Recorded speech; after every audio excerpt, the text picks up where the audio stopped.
Hello, my friends, and welcome to another devotional connection. I want to walk you through a line of logic that made me smile today, and I want to share it with you.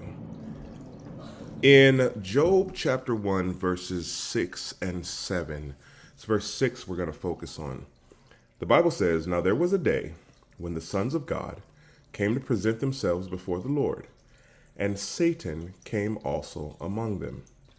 And the Lord said to Satan, Whence comest thou? And Satan answered to the Lord, From going to and fro in the earth, and from walking up and down in it."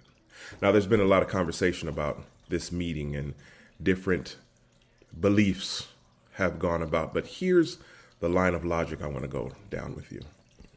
In Hebrews chapter 1, verse 5, it says, "For unto which of the angels said God at any time, Thou art my son, this day have I begotten thee. And again, I will be to him a father, and he shall be to me a son." The Bible is saying that wasn't their designation. I have said before, I have 3 children. I have a firstborn and I have twins. You can't tell me which one I love the most, even though they have different designations. You can't say that I don't love any of my children.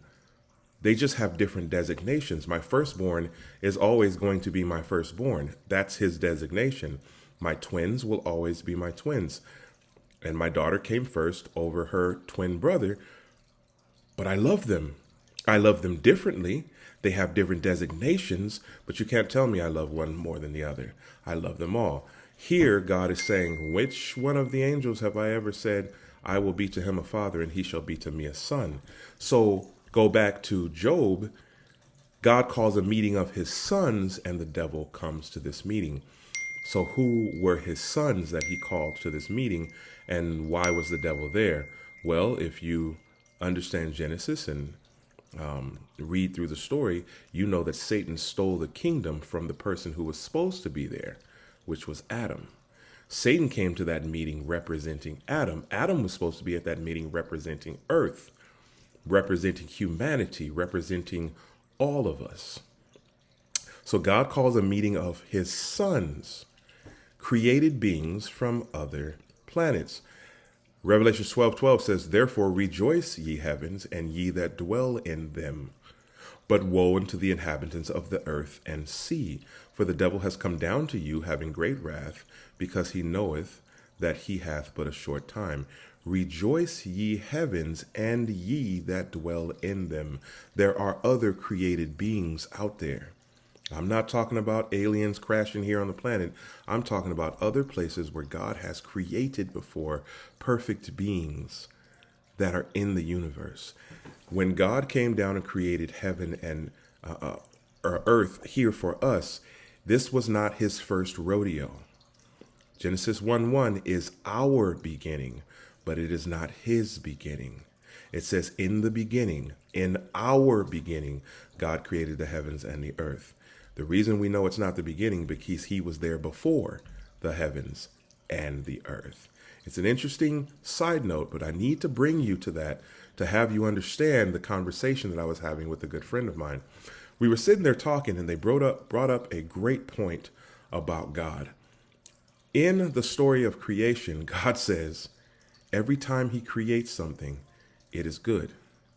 And at the end of the week, after creating all week long, he creates humanity and says it is very good. And she brought up this point. How cool was it that God stopped and said it is good? He is a creator. This wasn't the first time he'd done this. This wasn't his first rodeo, but he was so giddy with what he had done, he stopped and said it is good. He stopped and said, it is very good. And then he goes on to take a day off to just enjoy what he created.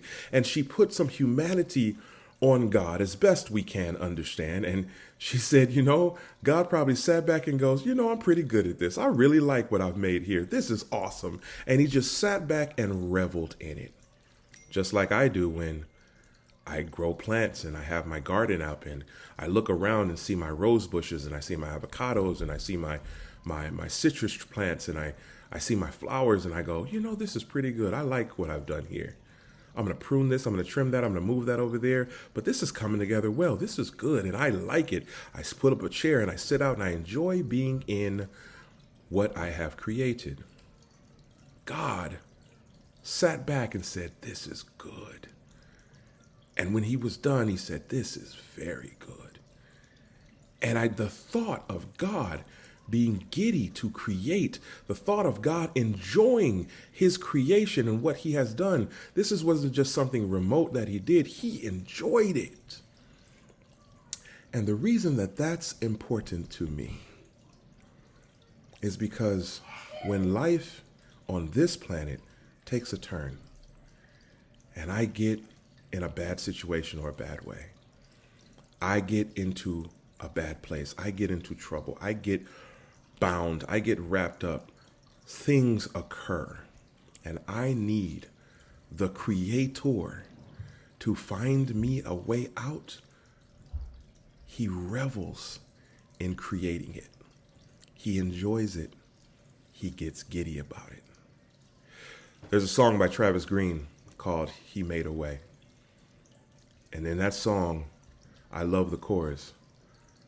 When my back was against the wall and it felt like it was over, you made a way. And I love the chorus. I love what that means. I know not everybody likes the music, but I think Travis Green is a phenomenal artist with a phenomenal testimony. And when he sings that song, You Made a Way, it reminds me that our Creator enjoyed creating, and he enjoys making a way for us to be set free from our circumstances.